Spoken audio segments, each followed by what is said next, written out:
All right, guys, welcome to the Bone Maniac podcast. I'm your host, Ethan Kelderman.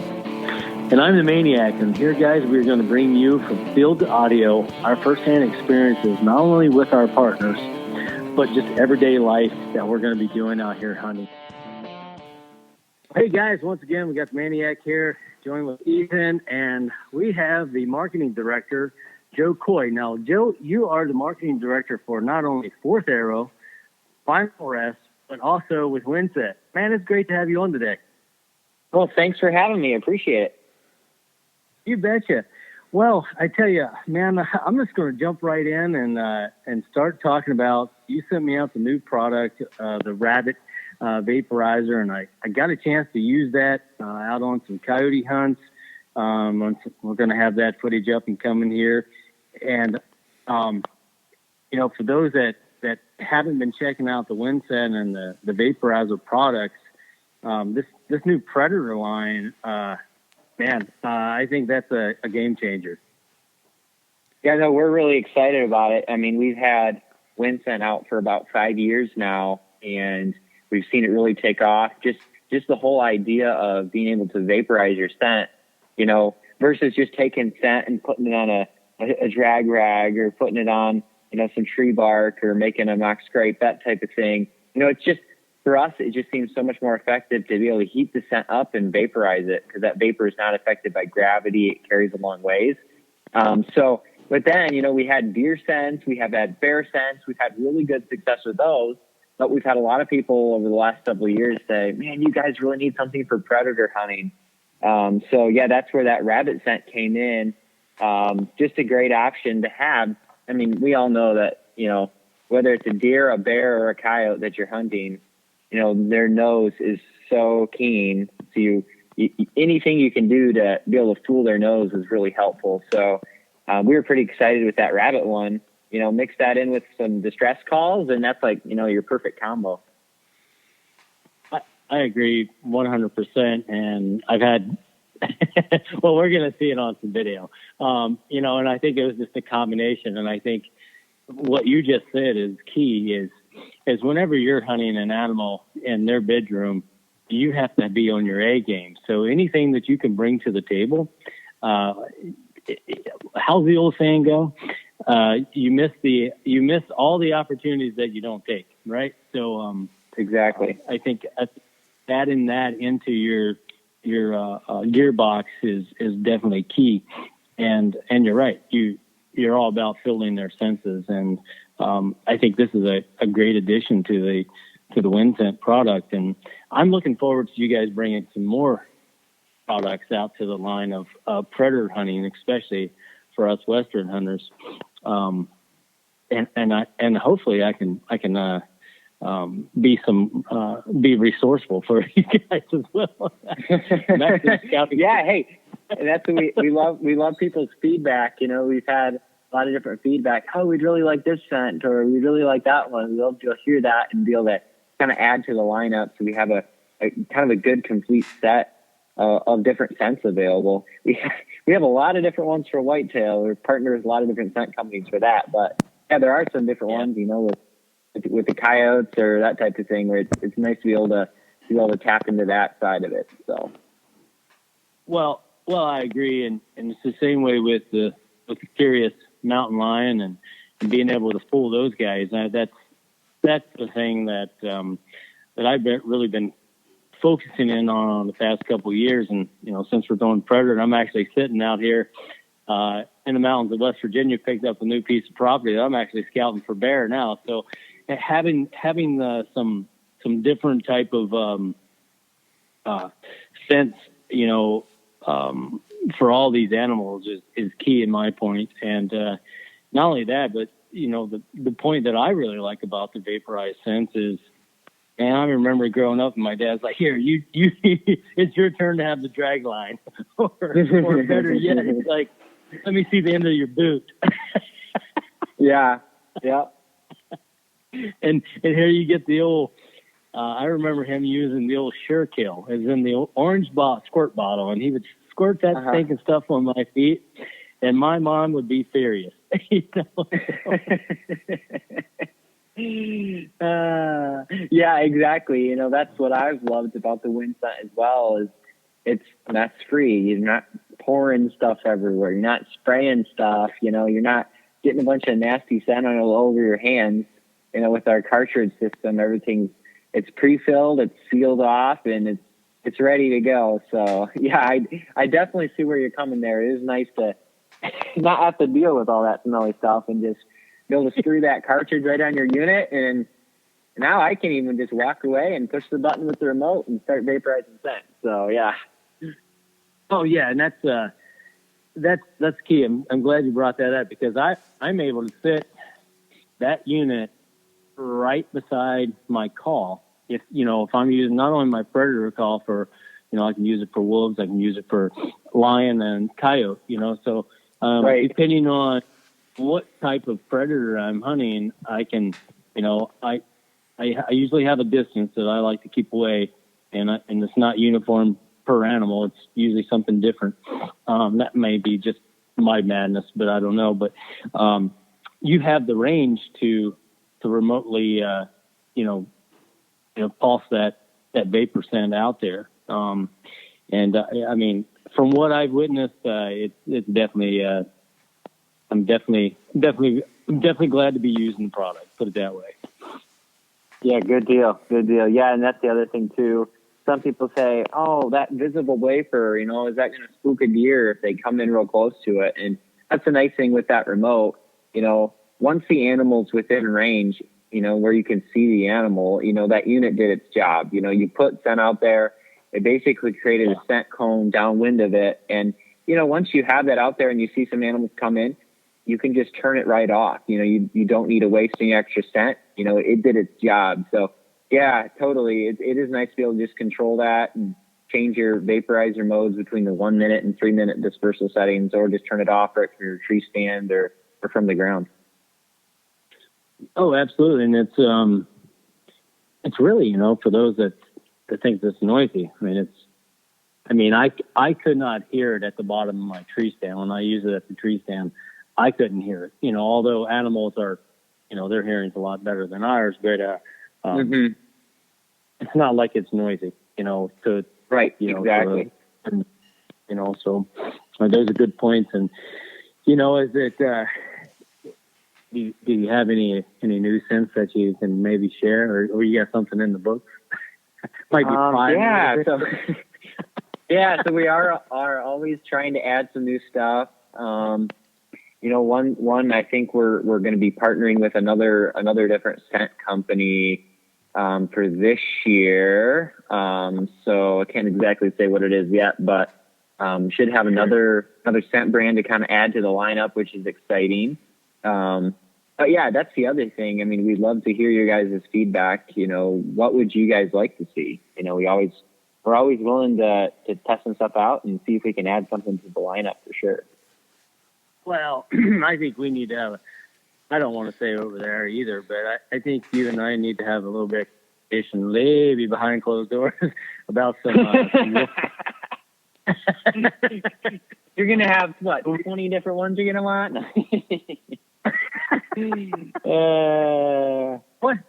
Whatever happened to Shane? Well, he got a little bit too close to the vapor scent, and he got it. Exactly, yeah. I hear that a lot with my wife. She's like, you're out in the field way too much, and something's going to happen. It's usually when I don't have a weapon on me. Ethan got to experience that with a mountain lion. Yeah, I was going to check out some elk spots, and I was cow calling my way in, and sat down for a breather on a ridge top, and I had flown in, so I didn't have a gun, and I didn't have a tag either, so I wasn't, I didn't want to get in trouble for having a gun on me. And I sat down on the rock, and I heard what I thought was a chipmunk back behind me. And I turned around, and there was 140-pound, 150-pound lion standing there 10 yards away. So Wow. So I got my phone out and took a video because, you got to have proof. And I stood up and ran it off. I didn't really know what else to do, and took off. So, but that would have been one of those situations. Well, Yeah. Wow. Just- That's pretty crazy. yeah. So I mean, it's proof that you just use if they're coming in anyway to calls, just one more thing to just add to your gearbox, you want to be the end game there, for sure. Exactly. Yep.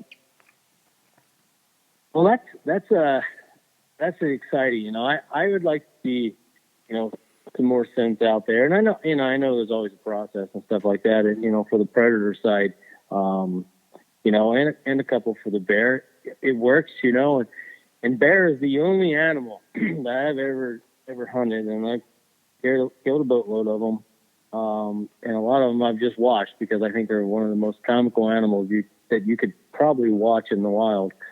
They're the only animal that I've ever witnessed that they know you're there. They don't care because that donut is more tasty, and they'll take an arrow or a bullet to eat that donut. So, I absolutely. No, I remember I went on my first bear hunt 2 years ago now in Saskatchewan, and to me it was kind of different because I'm used to hunting whitetails and here in Michigan, and you make a you make a move or something gets downwindy of you, and the deer's gonna bust, right? But with a bear, I don't even care that you're there sometimes. So it's like one night I had my WyndScent unit set up. The bait site was about 20 yards from my stand. I had a WyndScent unit somewhere about maybe 15 yards from me.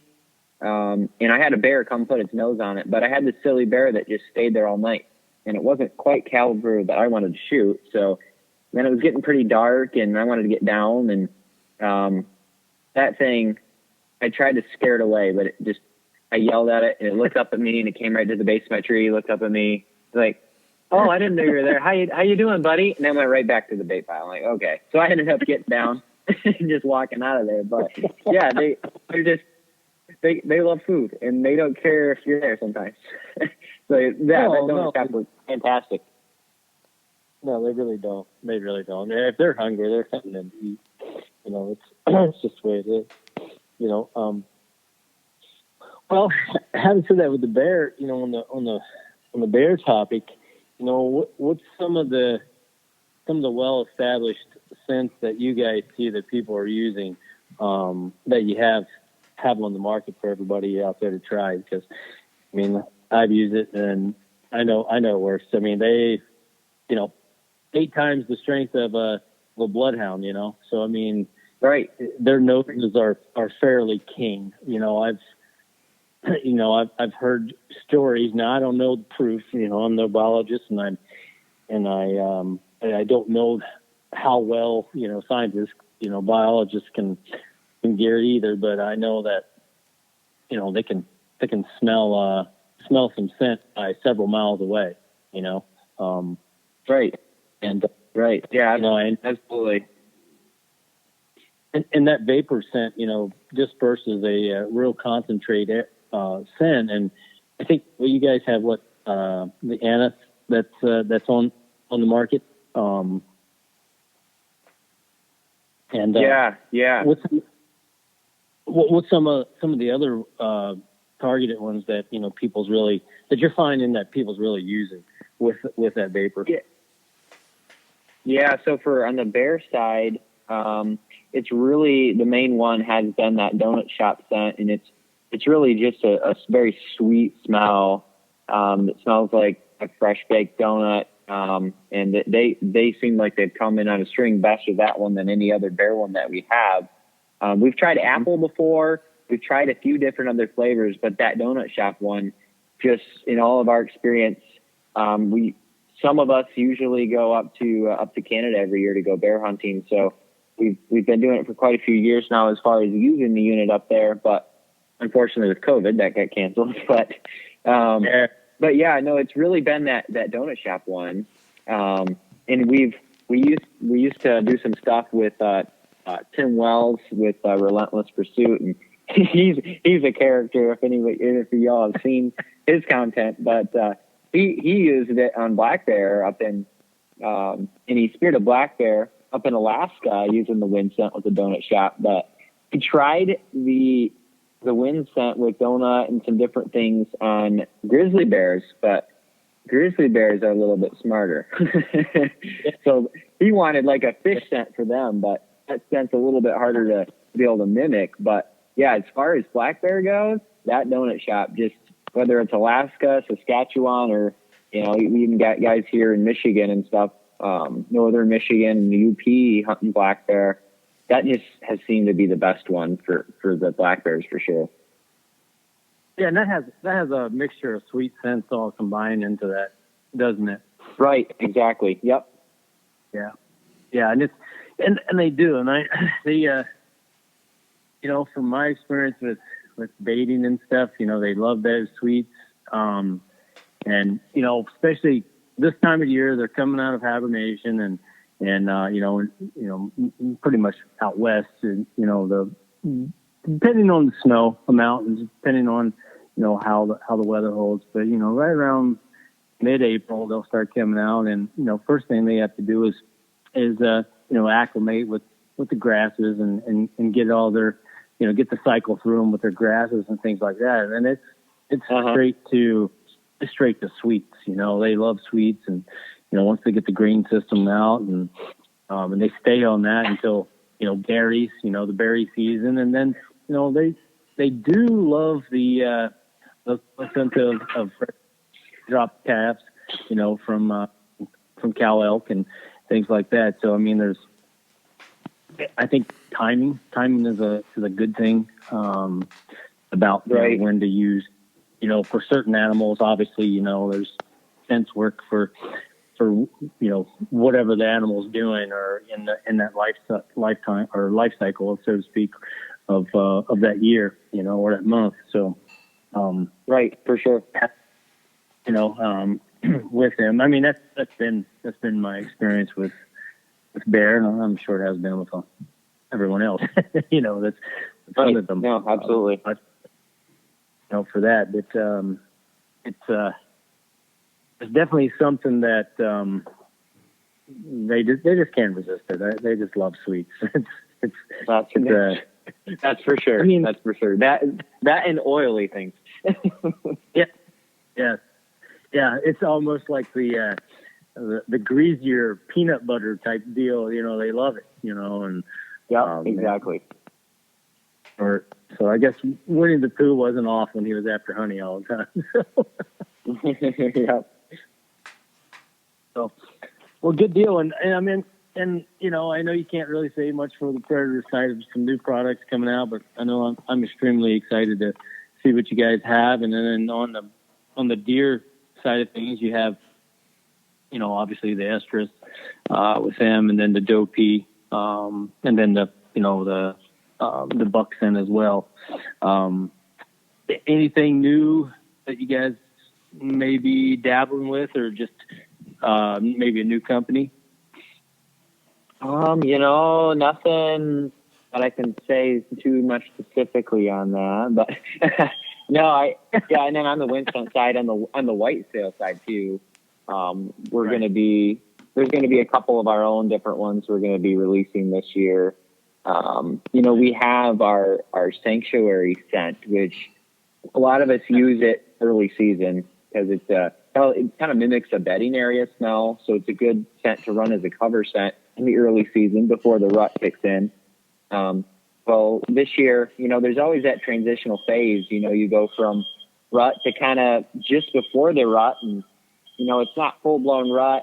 Not a lot of does are in estrus yet, but still there might be an occasional doe that's starting to get in. Bucks are getting curious. You're splitting up from their bachelor groups and all that. So we're planning on releasing a new scent that kind of is a transitional scent between, you know, that early season scent that's just kind of a bedding area mixed with a little bit of doe estrus to try to, you know, kind of cover your scent. But, you know, if a buck gets curious too, he's going to come into that hint of doe estrus, and of course they're pretty territorial then too. So, yeah, that's one. But other than that, one new thing that we're going to have, I guess, on the WyndScent unit, our new units that are coming out this year, we're going to have a magnet on the bottom.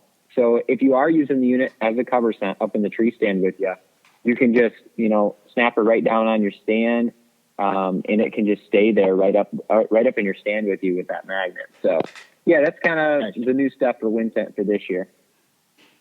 Oh, that's awesome. And, just to capitalize on the sanctuary, and I know the wife and I both use that down in Kentucky on late season. And I think it's just as important to use that type of, because really the only thing they're doing after the rut and that hard time is like bedding and eat. Most of the time they're bedding, they have one thing on their mind is restoring energy and food source. And we use that sanctuary there. And that was an epic hunt for the wife and I. I mean, we both tagged out 15 minutes apart, and we were 400 yards apart at that in the tree stand. So yeah, we had a wonderful hunt.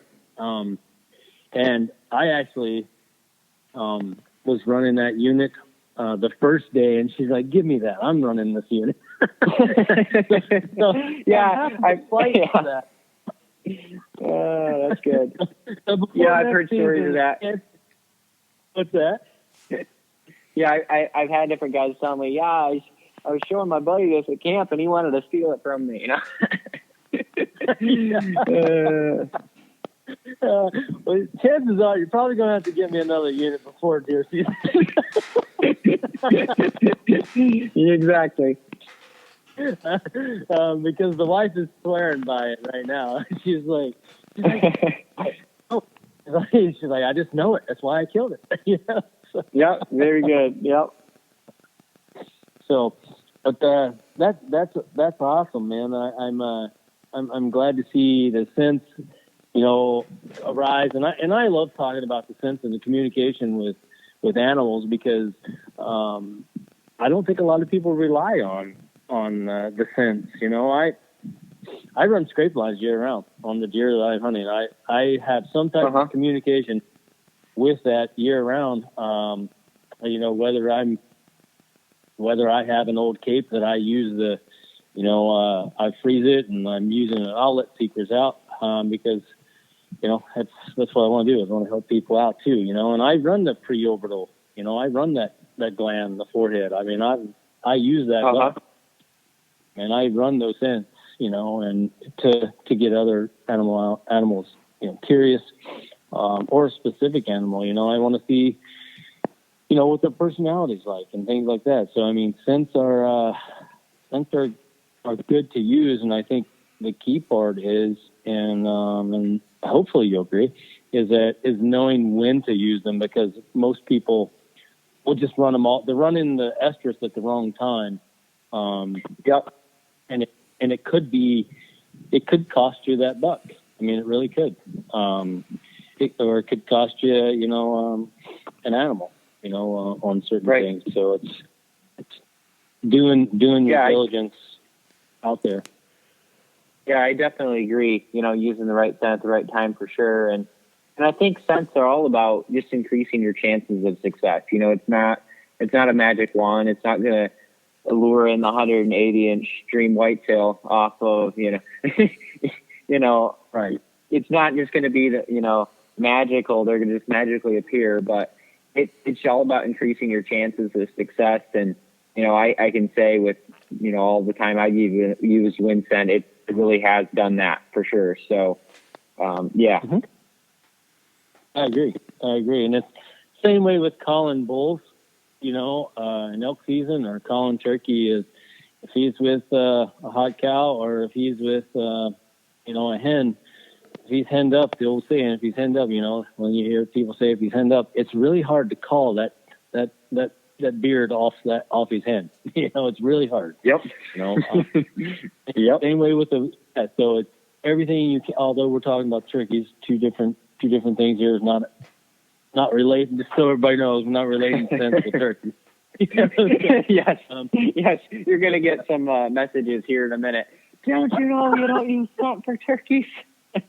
We know that. Well, you always get that kind, right? There's always going to be one of those clowns. Like, come on, man. That's true. That's true. But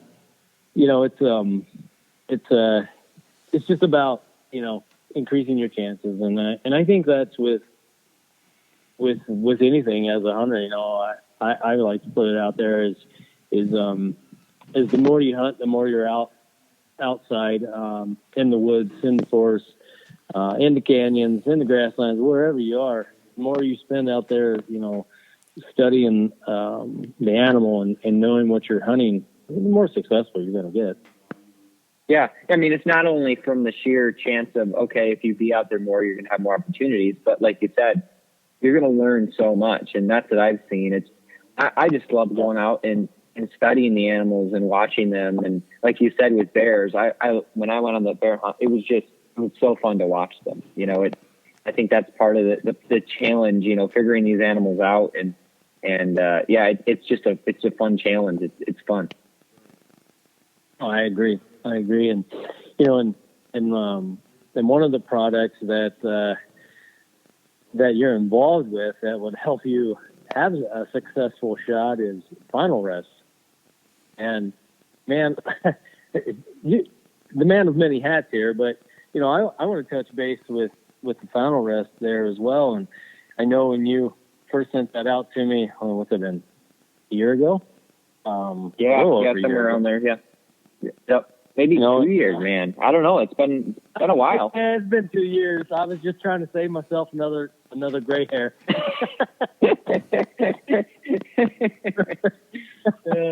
But I tell you, and that's another product that my son was like, no, Dad, that's mine.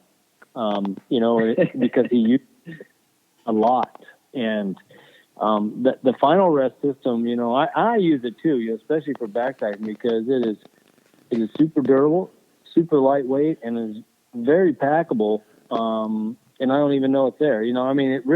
It's lighter than my optics. It really is. Yep. In my as far as my scope, is concerned. But it's a product that, I think people really need to put in consideration, because, man, I know for my style, running and gunning, like, if I need to shoot at a coyote or if I need to take a long shot, I got to sit there and control my breathing, especially running the canyons or something. Exactly. It's just okay. Yeah, especially, when you're taking, an animal that size, if it's over 200 yards, just anything you can do to help you get a steady rest is super important. Oh yeah. And it's really versatile for anything. And I use it, like I said, I use it for Odin a lot, and all my kids really, to stabilize the shot. And it's super fast to pull right out of the pack, or, off the cart or whatever, and get into position to shoot. And it's very stable, for rifle, shotgun, crossbow, whatever your fancy may be there as far as weapon of choice. It definitely cradles it very nicely. And with the final rest, I mean, you guys have the tripod system. You have the 3.0 that I've been dabbling with a lot. And that new roll bar setup with the 3.0 shoulder and all that. Oh wow! I mean, you're making me not even want to get off my golf cart or side by side. Well, I'll tell you what, we were in, some of us were in Texas in December, and we were testing out that new roll bar setup. So just so everyone understands, basically what we're doing is we have, it's actually a shoulder from our Fourth Arrow camera arm system. So basically what it allows you to do is you can basically level your arm at any angle. So we had it mounted to side by side with the rail that kind of goes back, and it's not going straight up. It's basically a rail that goes back at a decent angle. And we were able then to get basically that base that mounts to that roll bar perfectly level.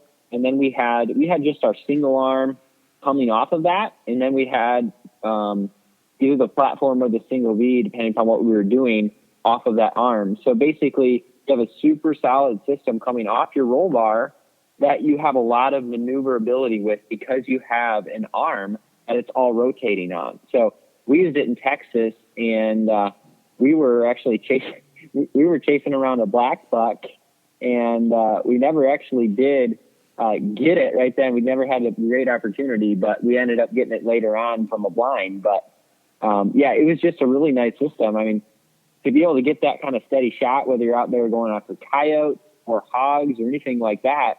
I mean, especially down south in Texas, like in Michigan, you can't really use it just because, you know, it's only legal to use if you know, are someone with a disability. But down south, you know, it's a great option for sure.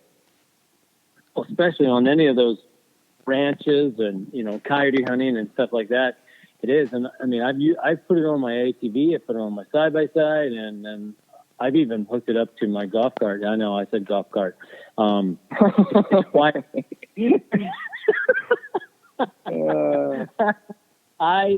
Just for everyone that's listening, I do not play golf. I have no desire to play golf. Same here. Yeah. It was a kid's choice. They wanted a golf cart.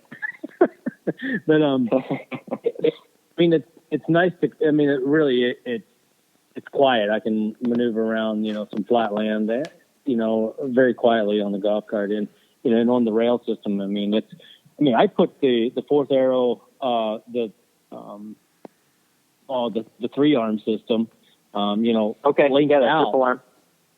Yeah, the triple arm. Yeah, thank you. You know, I put that on, and then put, you know, just the single V, because you guys have the single V, okay. You know, for monopod, tripod. And then I put the, you know, for my pistol, and then I used, you know, just for plinking around. And then I put the final rest system on there as well. And it cradled my Christensen. I mean, I had no reservations just leaving it on there because, I mean, it was very stable. Yep. You know, my wife was like, "Are you serious?" I'm like, "Yeah, I'm serious. Yeah, it's fine. It's not going anywhere." So, and I was able to cradle down and put some some weight on it to pull the shot off, and like I was steady enough to, you know, I would feel confident enough to shoot in, you know, several hundred yards and hitting the target that I needed to. So, right, for sure. That's. And I think you said it right there the best, is like, you know, for the ranches down in Texas and guys that are disabled and have a disability, I mean, I think the meal ticket. Yeah, absolutely. And then just going back to the point of being able to have your weapon up and ready on that rest, you know, we have a lot of guys using the final rest. You can use what's called our pillar system. Basically, the base of it is like a monopod with a clamp on it, and then it has an arm coming off from that, and then the double yoke rest goes off that arm. So basically what you can do with a ladder stand is you can mount it right to the rail of your ladder stand. That monopod or pillar basically drops down to the foot platform, and then you have that 1 or 3 section arm that final rest is mounted to, and you can move your weapon easily up there. And I mean, more and more people are hunting with crossbows up here. And it's just really nice because if you're hunting with a crossbow and you have a buck coming in at, you know, say 30 yards, you know, that crossbow can be up all ready to go. You don't have to, you know, lift it up. You don't have to reach back behind you and pull it off of a bow hanger. It can be up and ready to go so that you don't miss out on an opportunity. So that's one nice thing. And especially with youth hunters too, they don't have to hold that up there for a long time. You know, if they're waiting a while for the shot to present itself, it's up, it's ready to go. As soon as that perfect opportunity comes, they're not going to be all shaky because they've been holding the thing up for 10 minutes. They're going to be able to make a nice, clean, ethical shot. 100%. And that's what it's all about. And, you know, very good points that you're making is, especially with whitetail, with their reflexes and their ability to, that split second, you may have an opportunity the next split second, you don't have that opportunity. So it's, if you're up there in the ready position, and that's what you want. If you're hunting, that's what you want. You want to be able to be ready at all times. And this system will allow that using a rifle or a crossbow. And, it is, I mean, it's perfect. It is. I use it for the buck, that you was talking about on my tree stand, there in Ohio this year. And I mean, really, it's like, oh yeah, it's, I felt comfortable because, sometimes I've missed opportunities because I wasn't comfortable enough. I didn't want to reach on the arm to grab my bow, so, I've missed opportunities, and I'm sure everyone has missed opportunities because they just, if you read that buck, right, or that animal that you're hunting, if you read him and you thought that he was a bit antsy, and you can read an animal when he comes in, if he's relaxed or if he's not, or if he knows something's going on. So that's going to tell you, how to be. And if you're not comfortable moving, chances are you've missed your opportunity, to take, if it gives you one. So, the ready position is, hey, that's why we're all out there. We want to fill a tag, right? So. Exactly. So we better be ready when the opportunity presents itself. Exactly. Yep. Yeah, 100%, and with the final rest system, with the arms and everything, that kind of coincides with the whole Fourth Arrow, products, right? Because they'll interchange on the camera arms and things like that on the toolless mounts and things. That's correct? Yeah, absolutely. So we actually, just a little backstory behind some of the brands. We talked about WyndScent. We talked about Final Rest already, right? WyndScent was actually the start of everything. And while we were trying to film, some good animal interactions with WyndScent and just, out there using it on a regular basis, trying to get some footage of using it, the camera arm systems that we were using were just bulky, they were heavy, and that led us to, well, maybe it's time to reinvent the camera arm for filming your hunt. So, and then, boy, did you guys sell that one? So we were just trying to get rid of a headache out of our lives, which was, heavy setups, bulky, and so many of us up here, we have, a lot of us have private land that we hunt, and we have, let's say we have a handful of tree stand sets that we normally go back to on a regular basis. And to have to go up there, strap in a base onto the tree every time we go out just wasn't practical for us. So we wanted to develop a system that I could mount a base to the tree and leave it there. So I don't have to run a ratchet strap, have all that motion, have all that noise. And I can just sneak up to the stand and set everything up quickly and quietly. That's what we were trying to accomplish. And then from there, once we developed the camera arm side and we developed some different options for your tree stand, some different options for your ground blind, some run and gun options for spot and stalk type of deal. And then we had some stuff for box blinds. And our owner, he was taking his elderly father out, and he said to him, "Can I rest my crossbow on your camera arm there?" Because they were filming their hunt, and I was like, "Okay, sure." Well, that kind of one thing led to the next, and before you know it, we're like, "Okay, we can use all these principles, the same principles that keeps your camera steady, we can use and apply that to keeping your rifle steady or your crossbow steady." So that's kind of how it all started. Is we saw a need for something, and there really wasn't any other shooting rest platforms out there that you could use in a blind, that you could have a wall mounted bracket and an arm that came out from the wall with a platform mounted to it. Everything else is tripods, and tripods, if you're using them out in the field, they work great, but in a blind, they take up a lot of space. So with those arms that come out from the wall, you free up all that leg room. You have a platform that can freely move. Anyway, that's kind of some of the backstory behind all that. But yeah, with the camera arm side, we just love filming our hunts and just kind of being able to capture all that happens in the woods and be able to share that with family and friends. It's a fun thing to do. Well, absolutely. And I think, just what I said a minute ago is like you guys, with the toolless system on the arms and, the mounts, it's just, it's so simple and it's just the perfect setup, for everyone that's wanting to capture their hunts with their friends and family and the professionals as well. There's, I really, there's no competition out there because you guys stole all of it. It's so lightweight, from some of the old, I'm not mentioning names, but some of the old camera arms and stuff used back in the day is like, well, I could probably pitch this at the animal and knock it out, so it's very cumbersome, just very cumbersome. I wasn't saying they weren't effective, but they just weren't, they weren't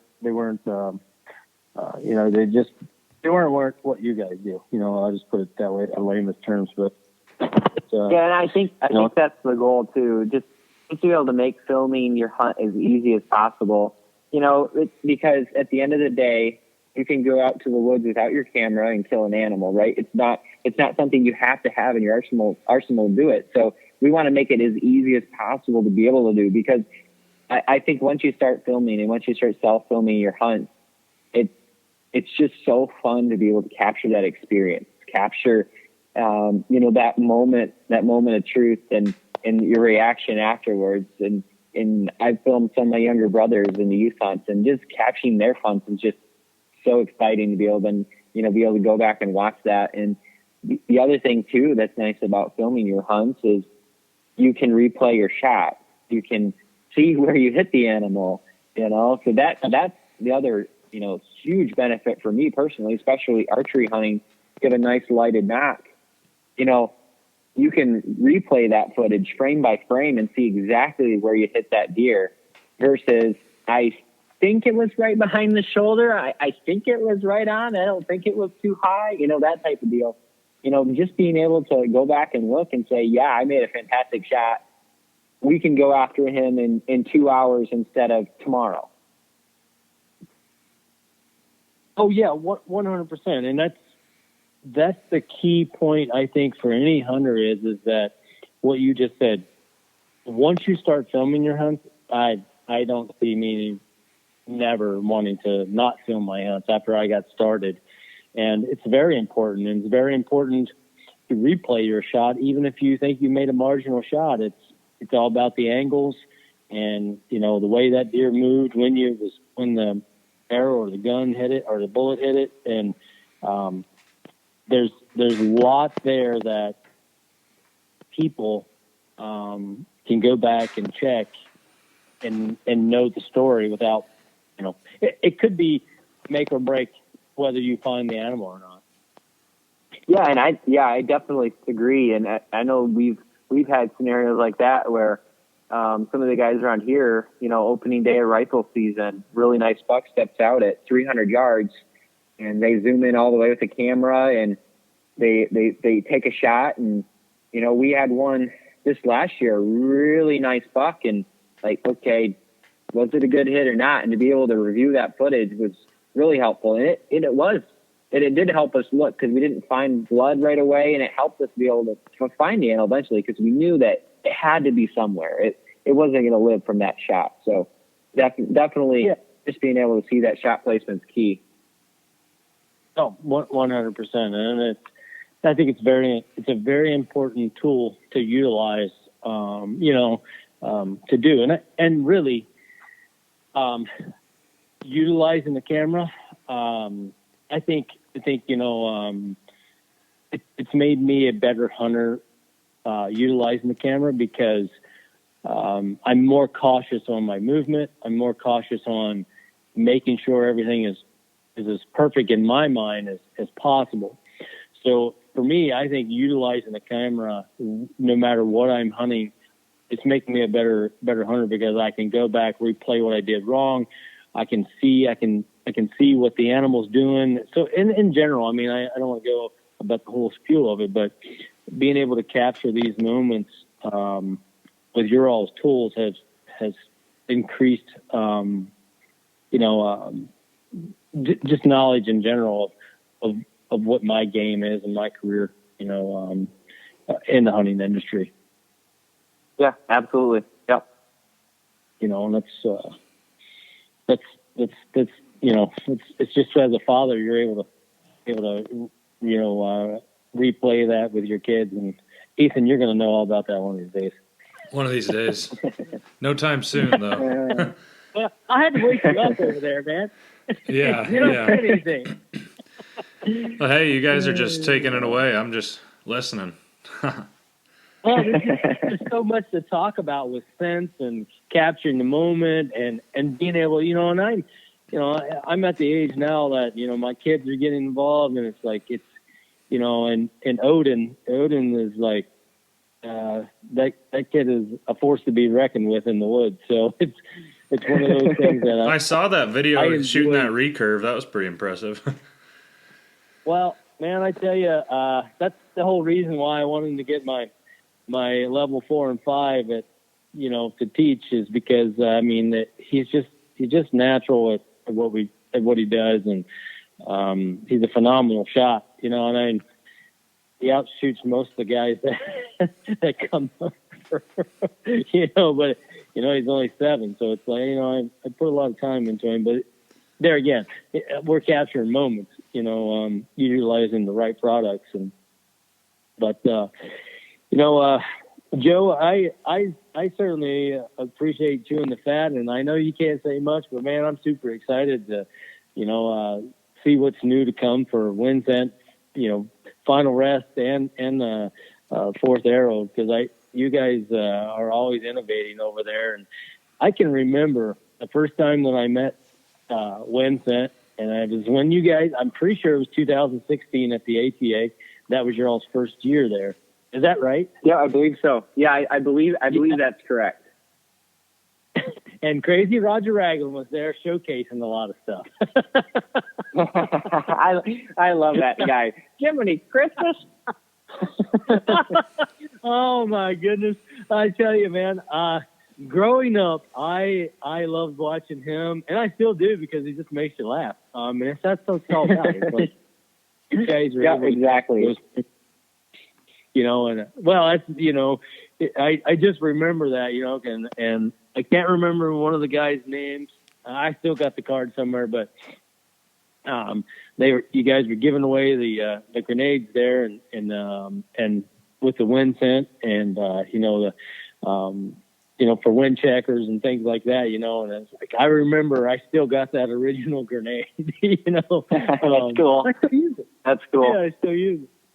But now, back then I wasn't part of the team with you guys or anything and whatnot, and and it's just a funny little story that I wanted to share, with everybody and with you, because it's back then, and now here we are, 2021, and we're sharing our experiences together, and and it's a good feeling, just a good feeling. Yeah, absolutely. Yep. And hopefully I'll just keep putting these animals down that we need, and with these products, man. And I'm super stoked for 2021, and I know Ethan. Yeah, I'm just on the edge of my seat. I can't wait for turkey season to be here. I just want to go and chase something. So my problem is I'm sitting up here in Iowa, and everybody else down south, their turkey seasons are already kicking off, and I still got a month at least. So yeah, I sometimes don't start until May. Yeah. Well, one can only dream. We're heading to Florida on Saturday to kick off Osceola. I'm gonna put the wife on her first Osceola. So we're gonna put that final rest together, because she's using the crossbow on gator and Osceola. Probably some hogs as well. We're going down and try this out. She's refusing to use the gun. She's a bow purist. What's that? I said she's a bow purist now. You got her after that whitetail, and now she won't quit. Oh man, well, I mean, she's killed. I mean, one of her favorite things to hunt is turkey and pronghorn. She loves hunting pronghorn. And that buck was. I mean, she killed for her first buck. I mean, it was a nice buck for her first whitetail. But yeah, she's pretty stoked on this. So I know we got some good stuff coming up. I'm pretty excited to bring in, and I was just telling Ethan there the other day is I never had any interest of, that's all I've ever needed for like the past 15 years to shoot an Osceola just to do a slam or whatever. That stuff really never, or killing trophy animals and stuff, that doesn't really bother me that much. But I'm like, it's time for me to get this over with. It's like one of those monkeys on your back. Right. Right. And I just really had no desire to travel that far to shoot birds. Right. Yeah, I can understand that. Yeah, I haven't. It's just kind of been the last maybe 4 years where I've really gotten more and more into turkey hunting. Before it was like, okay, I love to whitetail hunt. That was really my thing and my main focus. But man, it is fun though once you get out there and I think the funnest part is just communication, just communicating with the birds and watching them come in and sprawl with each other. It's a fun experience. Oh, it is, man. And and I always say, I mean, we got the Rios and the Mirans out west, and and it's really in the tri-state where I live in Montana and Idaho and Oregon and Washington. Well, not really the Quad State. There is, it's easy. I can go around there and get my fix on birds, but coming back to that far, 3,400 miles, that's a long way to shoot a stinking bird. Yeah. Well, they convinced you to come out. They offered you a dinosaur, so that's what got you out. Yeah. Offered me a dinosaur, and I said, I'm sold. We're gonna. Yeah, I'll take it. I'll take it. Well, yeah, and I got some pretty cool ideas here for the gator and stuff like that. And plus, those gator nuggets are pretty tasty. So I'm looking forward to it for sure. Yeah, a couple of our guys just got back from Florida actually on a gator hunt. Got a couple of them down there. That's one I would love to do. That sounds really cool. Maybe someday. Well, when you're ready, you let me know, and I don't know what guy you guys are tied up down there with, but man, Matt Cates has got the deal going on down here around Palm Bay and in that area. Just actually just south of Gainesville, about 3 hours south of the Bear Archery Plant. There is where his place is, and he's got he can hunt them year round. So he's got private acres down there that he hunts on. I think roughly right around 30,000 or 40,000 acres like that. So I mean, okay. It's man, he's 100% on these gators. He said he counts them hundreds by the day. So it's kind of like plenty to go around. Yeah. And really, now we're on that subject. It's like there's something to hunt every month of the year. There really is. And I think I grew up hunting whitetail, and I do enjoy hunting whitetail. But to me, they are one of the most frustrating animals to hunt. And to get out and to try new things, I think, that's my thing is I try to encourage people. It's like, try hunting something different. If you've never hunted elk, if you've never hunted turkey, the chances are you're really going to love it. But if you get out and you hunt, one of my favorite things to eat, and it's better than elk. I'll have a cook-off if somebody bets me wrong, but it's with axis. I think axis deer are tasty, man. They are what I've tasty. heard. I've never had it, but well, you fly on out anytime and I'll cook for you. It is good. All right, there we go. It is good. There you go. There's a fun little story about that. Is if I go mule deer hunting, my wife says, before you come home, make sure you have it gave away because I don't want that stinking thing in my house. So, but but she'll say, in the place of that, why don't you go down to Texas and kill us an axis deer? That's funny. But yeah, anyway, I'll sit here and just choose that. We'll just talk all kinds of stuff, probably more than what we're not supposed to. But Joe, I'm really glad you hopped on and let everybody know about the free products, and everything that's going on over there with the 3 companies that you take care of. And yeah, appreciate you having me on. Thanks, fun. Yeah, absolutely. And then without letting too much cat out of the bag, you know what I mean? So looking forward to a great season. Yeah, absolutely. Well, and then for anybody looking, wanting to look at the products, if you just want to go to fourtharrow.com, there'll be a link on that site to all 3 of our brands. So if you just remember fourtharrow.com, you'll be able to find us in each one of those companies from there. So awesome, great. And each one of the companies is on IG. Fourth Arrow, WyndScent, and Final Rest. Each one of those companies has got their own private page as well on IG and Facebook as well. Correct? Yep, you got it. Perfect. Well, man, it's been a pleasure. I'm looking forward to seeing what 2020 brings in. I'm ready to get at it. Yeah, you got it. 2021. I'm already a year behind. Yeah, it'll happen. I caught that. You guys didn't. I hope everybody else did. Hey, people are still wearing masks. It must still be 2020. I guess. Man, don't even get me started. Don't get me either. Well, hold on, Mal. Since you brought it up here, I was driving down the road today, and there was 2 guys in the truck, and both of them had on blue masks. And I'm like, you're driving to get down the road, and I'm like, oh wait, there's another one. And the person behind them was in the car all alone, and she had on a mask. And I'm thinking, why do you have one inside your car? Oh dear.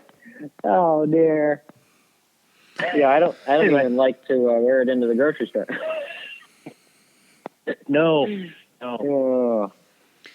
No, it's pretty crazy. I'm hearing, people walking into mandated places and either getting fined or getting arrested because they refuse to wear them, which is sad. It really is. Yeah. Yep. Totally agree. Well, what I say to that is you guys just need to get out there and breathe some good old mountain air. Exactly. Yep, you got it. COVID free out here. Exactly. Well, I'm going to let you go, man. I'm going to get back to scouting some bear in this property. And once again, thanks, Joe. I appreciate it. And we'll be chatting soon. Sounds good. Thanks again for having me on. Thanks, Joe.